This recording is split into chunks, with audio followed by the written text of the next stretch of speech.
पहाड़िया पौआ में पड़ल फोड़ा, अरे कई दन दाया ए भोले बाबा थोड़ा, कई दन दाया ए भोले बाबा थोड़ा। नमस्कार, हम हैं आर्यन गुप्ता। सावन के महीना अब चढ़े वाला बा, तब तक सिंगर लोग चढ़ गए बा गाना गावे खातिर।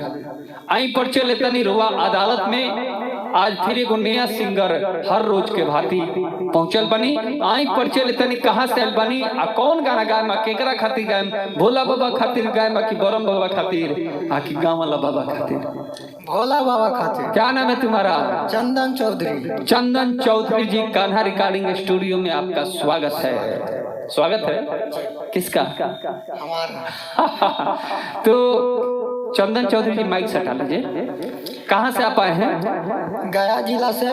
गया जिला से हमारे चंदन चौधरी जी पहुंचे हैं, बड़ी उम्मीद लेके कि कान्हा स्टूडियो आर्यन भैया के पास जाएंगे तो हम एक अच्छे सिंगर बनेंगे। लेकिन आप यूट्यूब के माध्यम से देख रहे हैं, आप जब तक इनको प्यार और आशीर्वाद नहीं दीजिएगा तो मेरे चाहने से कुछ नहीं होने वाला है। अतः आप लोग वीडियो को अंत तक देखिएगा। और आपको हम बता दें कि ये जो हमारे सिंगर हैं गया जिला से आए हैं, भोले बाबा का कांवर गीत गाएंगे।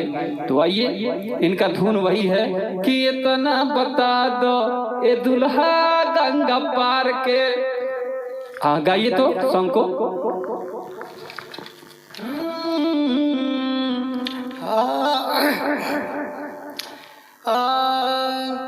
और कैसे चढ़ी पहाड़िया, और कैसे चढ़ी पहाड़िया पौआ में पड़ल फोड़ा, कई दान दया ए भोले बाबा मोरा। बहुत अच्छा, क्या बात है। कई दान दया ए भोले बाबा। और थोड़ा सा मुंह को खोलिए, एक मिनट रुकिए, मुंह को।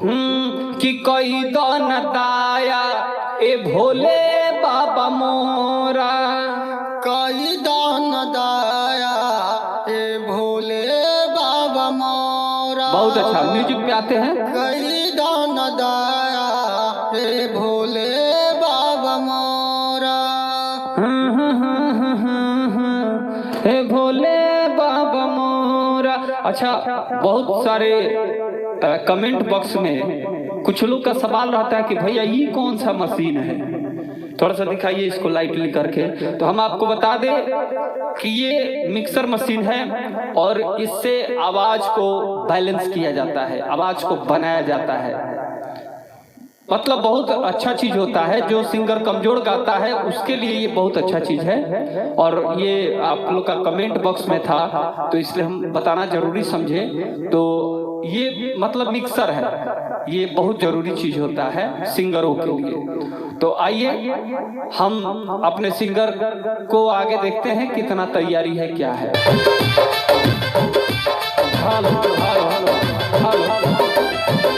कैसे चढ़ी पहाड़िया पौआ में पड़ल फोड़ा, कैसे चढ़ी पहाड़िया। हाल हाल हाल हाल। रुकिए,